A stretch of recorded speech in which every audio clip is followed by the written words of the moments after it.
তাকে আমরা আন্তরিক শ্রদ্ধা নমস্কার জানাই। এছাড়া গোয়ালগা হাই স্কুলের প্রধান শিক্ষক অনির্বাণ গাঙ্গুলি মহাশয় ও প্রাথমিক বিদ্যালয়ের শিক্ষক শিক্ষিকাবৃন্দ ও হাই স্কুলের শিক্ষিকাবৃন্দ শিক্ষক শিক্ষিকাবৃন্দ সকলকে আমার আন্তরিক অভিনন্দন।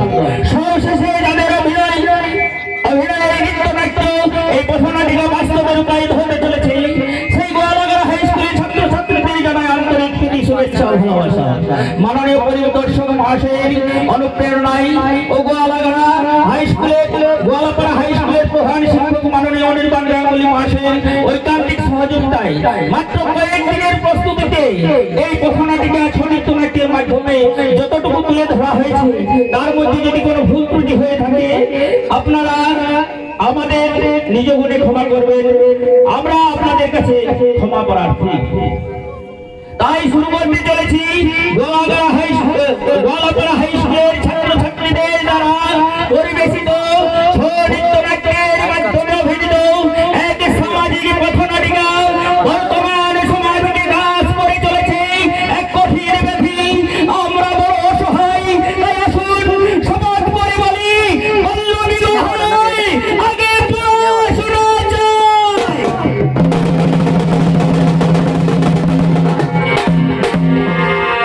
তাই এদিকে গ্রামের চাষি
হাল বাহে থকে গেলি ওই যে আসছে তো বলি হ্যাঁ গো একটু চারা করে পয়সা আমরা আনতে হইতো না তুমি তো ভালোই বলছো আমি কি করে চার করব বলো ওদিকে ছেলেটা চার করছে স্কুল যাতে তাকে সাজসুজা করাই দিয়ে আসছিল তো টুকু দেরি হবে নাই হ্যাঁ তো বলি এত যখন তোর কষ্ট হচ্ছে তো খেপি তো বলছি কি ছেলেটার বিহার বয়স তো হয়ে গেছে একটা টুকটুকা ফুটফুটা কোনা দেখে বিহার দিয়ে দিয়া যাক স্কুল পাস দিয়ে চাষের কাজে লাগান দিব আর চাষটা ভালো হবে আর আমার কষ্টটা কমবে আর বেটার বহুটা তুইও একটু শান্তি পাবি হ্যাঁ তবে তাই করো লে আমি পয়সা নিয়ে আসি বলছো তুমি নাকি দমে ভোগ লাগছে খাইলা অনেক দেরি হলো ঘরে আর অনেক কাজ আছে ঘরে যাই ভালো করে কাজ করবো হয়তো দেখতে তাহলে খাইলি দমে ভোগ লাগেছে কি তরকারি আনিছে এখন কি তরকারি পাবো জলে তো সব গেল ওই শাক বাড়ি লজ্জা খাড়া আর আলু ঝোল তো জানিস হয়তো দে যাই খাইয়ে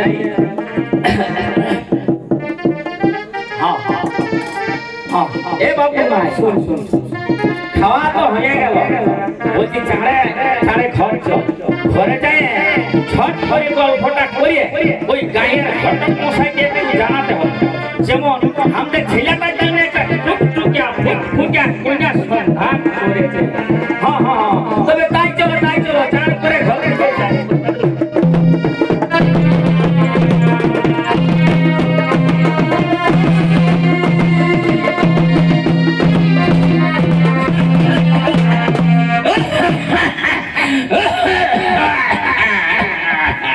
বলছি তোমরা বলে কোথায় গেছিলে দেখছো না বাবা ঘটনা এই বছর তোমরা পয়সারে বাপ তাই চাষের কাজে যাইছিলি ভালো হইলো তোমাকে দেখে মনে হয়ে গেল বলছি ওই হামের বাবুটার একটা ভালো দেখে পাত্রী দেখে দাও আমারও তো যা কষ্ট হচ্ছে আর ওই বাবুর মাইটা বড় কষ্ট হে তাই বলছি বাবুটার বিহা দিয়ে দি হ্যাঁ তো তবে ঠিক আছে সন্ধান করে দেখছে মনে পড়ে গেল ওই সেদিন ওই গোয়ালাপাড়ার জলধর খুড়া বলতেছিল যে ঘটক কাকা আমার বিটির একটা পাত্র দেখে দাও নেবো তো তাহলে ওকে একবার বলে দেখছি ওর সাথে ঘটনাটা হয়ে যায় আমি তাহলে আসছি ঠিক আছে কাকা তাহলে আসো এ বাবুর মা চল আমরা ঘর থেকে যাই তবে তাই চলো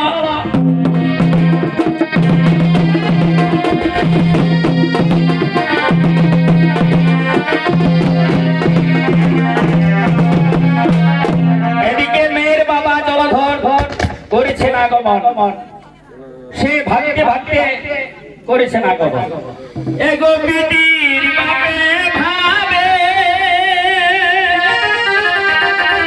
ও বিটির বিহা দিল হবে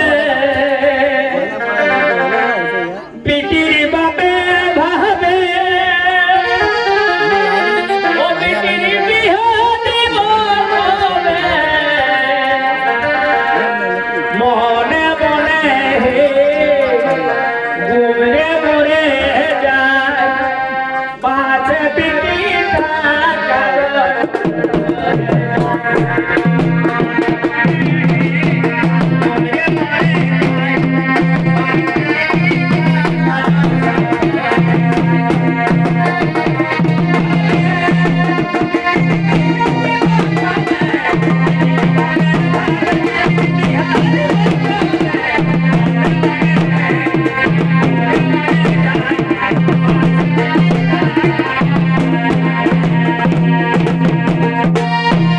বলে হ্যাঁ গো মুরগার মাই শোন আমি সবজি বিক্রি করে গায়ে গায়ে ঘুরছি তো অনেক খারাপ খবর শুনছি গো ওই হামদের গায়ে ওই ভুলবার বিটিটা স্কুল যায় আর আসে না কোন দিকে চলে গেছে তো বলছি কি হামদের সুন্দরী বড় হইলো চারে বিহা দিয়ে যাই মনে কোন চিন্তা থাইল নাই একটা গাছতল করে দিলেই হলো।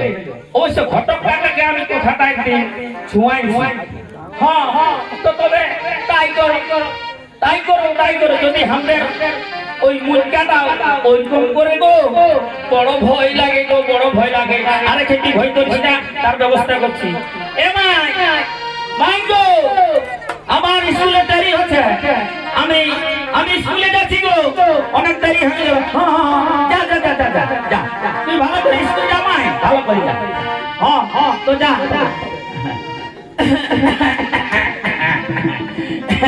কেমন জলধর ঘুরা, সবাই ভালো আছে না? তো বলছি কি, আমাকে তো তুমি বলেছিলে তোমার পিটির একটা পাত্র দেখার ব্যাপারে। তা দেখলো তোমার পিটি তো অনেক ডাঙর হয়েছে, বিহা ঘর ঘর করবে তো। ওই ওই গোয়ালাপাড়ার হারাধন গুড়া ছেলেটার সঙ্গে তোমার পিটি দমে জিকের মারাবে গো। বিহা ঘর পাইলে লাগাই দিছি। হব হ্যাঁ, বিহা ঘর তো করতেই হবে। এই আমাদের মনে ঢের অশান্তি, ঢের ভয় ভয় লাগছে। যা দিনকাল পড়েছে, বেশি লেখাপড়া শিখাই কোনো লাভ হবে না। আমরা অত ধুলো পড়া তো লাগবো, আর আমাদের ছানা ছুনুরা ডাক্তার ইঞ্জিনিয়ারও হতে লাগবে। তো হ্যাঁ হ্যাঁ, ঠিক আছে, ঠিক বলিস। বিহা দেওয়াটাই ভালো, দেখাশোনা করে শুভ দিন ধরে চুপান দিয়া যায়। এবো যাচ্ছি যাবো। হ্যাঁ, একবার পাকা পাকি করে ছাড়ে। হ্যাঁ হ্যাঁ হ্যাঁ, ওই ফ্যানের হাওয়া খাই একটু আরাম করবো, চল। হ্যাঁ হ্যাঁ, তাই চল তাই চল।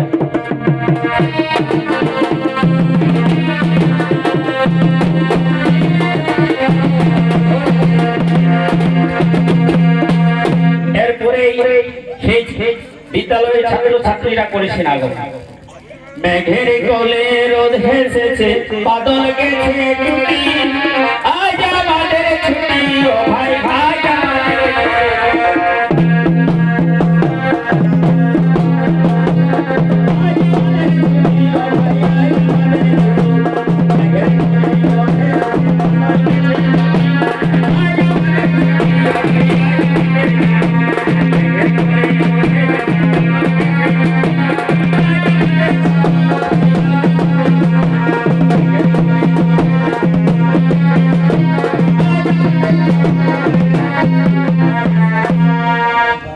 তো হেরে সুন্দরী, এ সুন্দরী, আজ তোর মনটা এত খারাপ দেখছি কেন?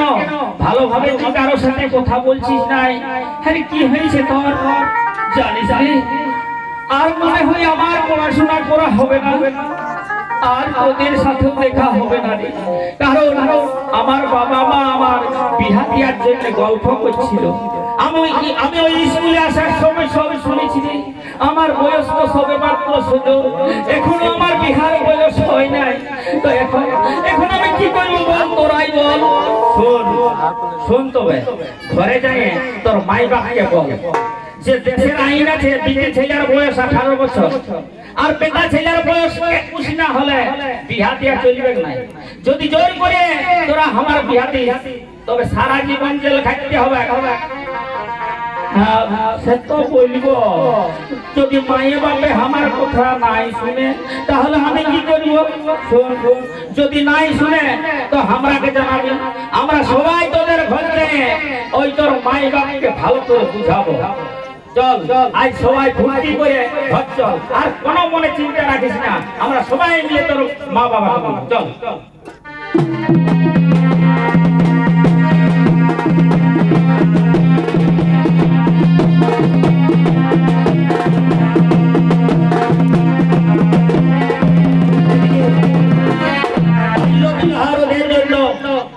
সেই সমাজ সেবক সত্যেশ্বর বাবু ওই ঢোলজারি করার জন্য, ওই বাদ্যকারকে ঢোলজারি করার জন্য পাঠাচ্ছে, তাই সে আগমন করছে। শুনুন শুনুন গ্রামবাসীগণ, আজ বেলা 2টার সময় এই গ্রামের প্রাথমিক বিদ্যালয়ে এক জরুরি আলোচনা সভা ডাকা হয়েছে। তাই সকলে হাজির হবে। মনে রাখবেন, বেলা 2 ঘটিকার সময় এই প্রাথমিক বিদ্যালয়ে এক বিশেষ জরুরি সভা ডাকা হয়েছে। তাই দলে দলে সবাই হাজির হবে।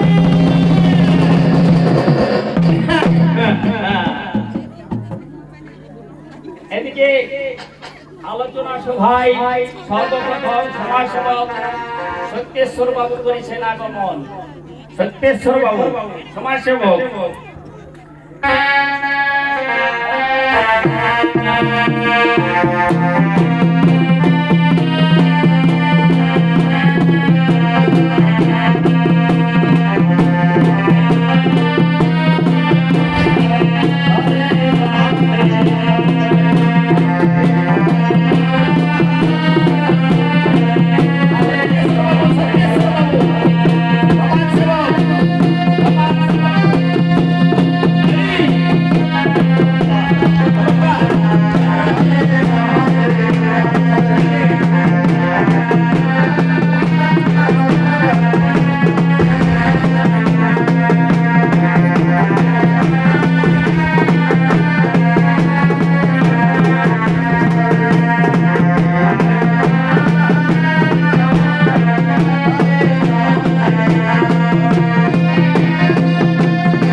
আসন গ্রহণ করুন। আপনারা নিজ নিজ আসন গ্রহণ করুন। নমস্কার। আমি সমাজসেবক সত্যেশ্বর বাবু। আমার তরফ থেকে বড়দের প্রণাম ও ছোটদের প্রতি শুভেচ্ছা জানিয়ে আজকের সভার মূল বিষয় জানাচ্ছি যে বাল্য বিবাহ নয়, আগে পড়াশোনা চাই। পাশাপাশি গ্রামের দুটি পরিবার তাদের ছেলে মেয়েদের পড়াশোনা বাদ দিয়ে অল্প বয়সে বিয়ে দেওয়ার ব্যবস্থা করেছে। যাতে এই বিয়ে না হয় তার জন্য এই সভা ডাকা হয়েছে। তাই প্রথমে পাত্র পক্ষ থেকে হারাধন বাবুকে কিছু বলার জন্য অনুরোধ করছি। নমস্কার। সকলকে আমার শতকোটি প্রণাম, ছোটদের ভালোবাসা জানাচ্ছি। আমি হারাধন মাহাতো আমার ব্যক্তিগত অসুবিধার জন্য ওই ছেলের বিবাহ ব্যবস্থা করেছিলাম। কেউ আমার জন্য এই সমাজসেবক মহাশয়ের কাছে আপত্তি করেছে। তাই সমাজসেবক মহাশয় যা বলবেন আমি তাই শতকোটি প্রণাম জানিয়ে উনার নির্দেশ আমি পালন করব। ঠিক আছে, বসে যান। এরপরে মাতৃপক্ষ জলধর মাহাতোকে মাতৃ বাবা জলধর মাহাতো কিছু বলার জন্য অনুরোধ করছি। প্রণাম। আপনাদের সকলকে প্রণাম জানিয়ে ছোটদের ভালোবাসা জানিয়ে আমি কিছু বলছি। আমি আমার পরিবারের অসুবিধার জন্য বা এখন যে ঘটনা ঘটতে চলেছে ভয়ে আমাদের খুব খারাপ লাগছে। তাই বিয়ের বিহা দিব বলে মনে করেছি। সমাজসেবক মশাই আমাকে বন্ধ করেছে। যা বলবে তার কোথায় শুনবো, এই বলে আমি শেষ করছি। এরপর হারাধনের ছেলে ভাদরি, বলো তোমার মতামত একটু বলো। তুমি বিবাহ করতে চাও কি না? নমস্কার সবাইকে। আমি লেখাপড়া করে উচ্চ শিক্ষায় শিক্ষিত হতে চাই। আমি উচ্চ শিক্ষা লাভ করতে চাই। আমি এখনো বিবাহ করব না, এই বলে আমি শেষ করছি। ঠিক আছে। তো জলধারের মেয়ে সুন্দরী, তুমি তোমার মত প্রকাশ করো। হ্যাঁ, সকলকে আমি নমস্কার জানাই। আমি আমার কথা বলছি।